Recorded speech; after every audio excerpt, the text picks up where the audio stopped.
बिस्मिल्लाहिर्रहमानिर्रहीम।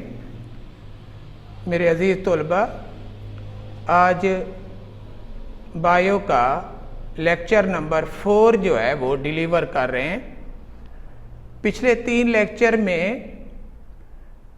उम्मीद है कि आपको काफ़ी रहनुमाई हासिल हुई होगी। आज जो लेक्चर नंबर 4 है ये हम वहाँ से शुरू करेंगे जहाँ हमने लेक्चर नंबर 3 का इख्तिताम किया था। ये जो लेक्चर नंबर 4 है ये भी सब ब्रांचेस के बारे में है। लास्ट टाइम हमने कुछ सब ब्रांचेस का जिक्र किया था, जिनमें पहली सब ब्रांच जिसका हमने जिक्र किया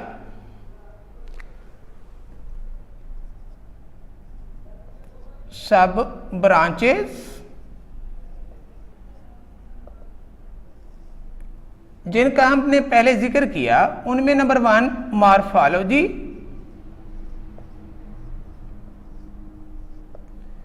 नंबर 2 एनाटॉमी, नंबर 3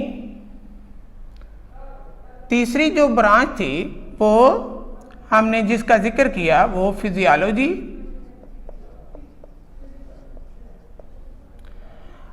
अब ये जो चौथी ब्रांच है सब ब्रांच जिसका हम जिक्र कर रहे हैं दैट इज साइटोलॉजी या सेल बायोलॉजी, साइटोलॉजी या सेल बायोलॉजी।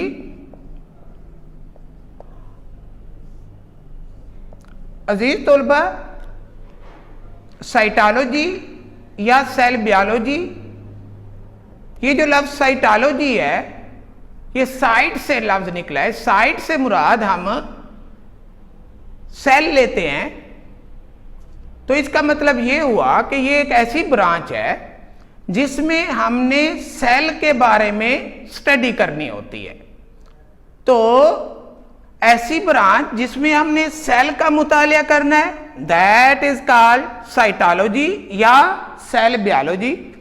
तो इसकी जो डेफिनेशन है the study of structure and functions of cell is called cytology या सेल बायोलॉजी। देखो मेरे बेटे, बॉडी के अंदर मुख्तलिफ किस्म के सेल्स हैं और उन सेल की स्ट्रक्चर भी एक दूसरे से मुख्तलिफ है और साथ साथ उनके फंक्शंस भी एक दूसरे से मुख्तलिफ हैं। तो मुख्तलिफ सेल्स के अंदर डिवीजन ऑफ लेबर पाई जाती है, काम की तकसीम पाई जाती है, यानी different cell perform the different functions. मिसाल के तौर पर muscle cell contract and relax by which organism can move from one place to another place. Glandular cells secrete the secretion. Secretion mean hormones, यहां हम ले लेते हैं। इसी तरह nerve cell that conduct the nerve impulse from one part of the body to another part of the body।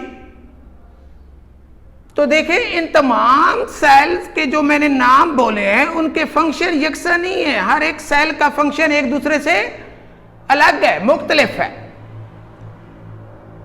तो बेटा, cytology या सेल बायोलॉजी में हम सेल्स की स्ट्रक्चर को भी स्टडी करते हैं और सेल के फंक्शन को भी स्टडी करते हैं। उसके बाद जो है हिस्टोलॉजी,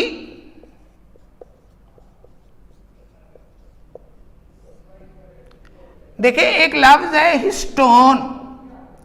हिस्टोन मीन टिश्यूज तो हिस्टोलॉजी ऐसी ब्रांच है जिसमें हमने टिश्यू का मुतालिया करना होता है।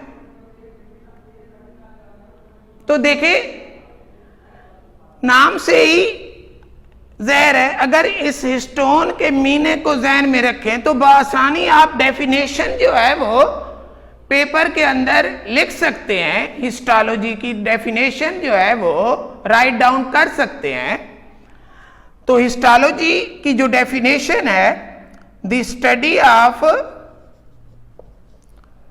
Tissues of living organisms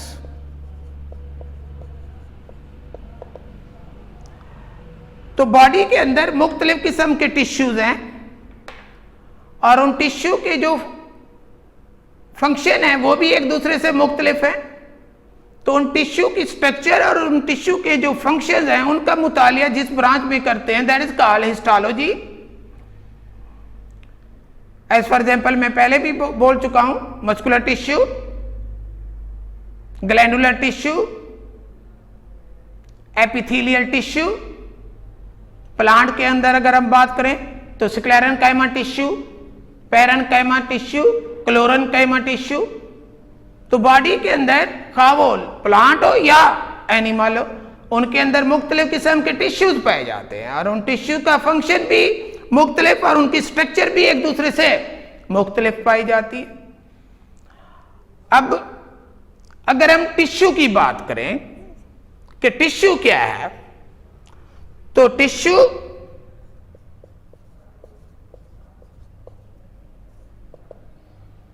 group of similar sales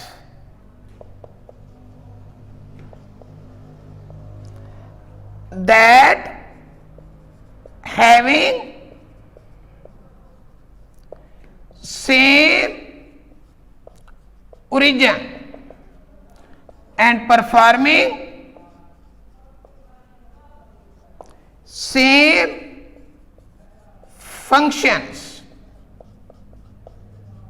called tissues। उसके बाद जो है हमने जिस सब ब्रांच का जिक्र करना है वो है genetics,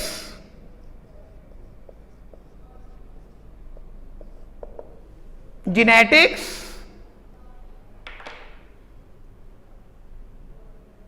the study of inheritance is called genetics. एक ये डेफिनेशन हो गई। एक और डेफिनेशन जेनेटिक्स की, the study of hereditary characters that are transmitted from parents to offspring. देखें हेरिडिटरी कैरेक्टर्स को कौन कंट्रोल करता है? हेरिडिटरी मटेरियल यानी डीएनए, और डीएनए ट्रांसफर होता है फ्रॉम पेरेंट्स टू ऑफस्प्रिंग। तो लिहाजा हेरिडिटरी मटेरियल जिन करैक्टर को कंट्रोल करता है वो करैक्टर जो है फिर ट्रांसफर होते हैं फ्रॉम पेरेंट्स टू ऑफस्प्रिंग। तो ऐसी खसूसियत जो पेरेंट से ऑफस्प्रिंग में मुंतकिल हो उनका जो मुतालिया है वो हम जिस ब्रांच में करते हैं दैट इज कॉल्ड जेनेटिक्स। उसके बाद देखो बेटा एक और सब ब्रांच है, ये पांचवी ब्रांच थी। जो छठी ब्रांच है जिसका अभी हम जिक्र कर रहे हैं वो है एवोल्यूशन। एवोल्यूशन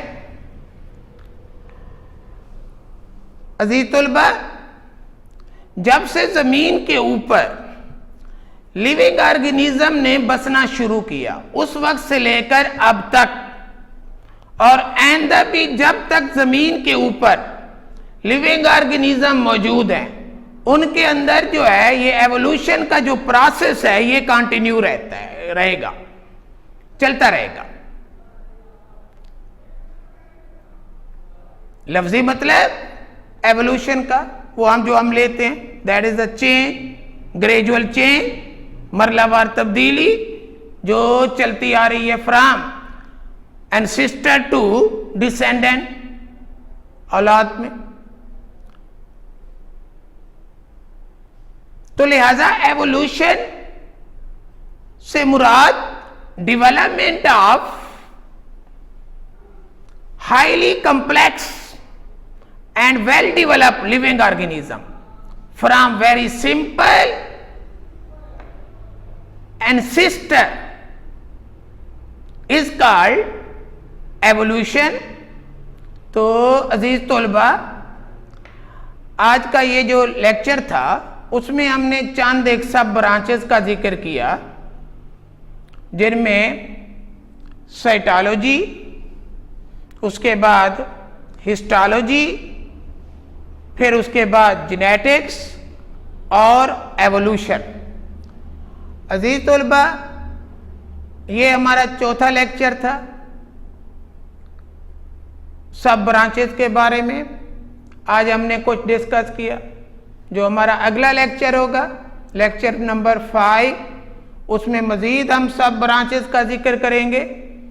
तो अजीज तलबा, आप इससे मुस्तफ़ीद होंगे, उम्मीद है।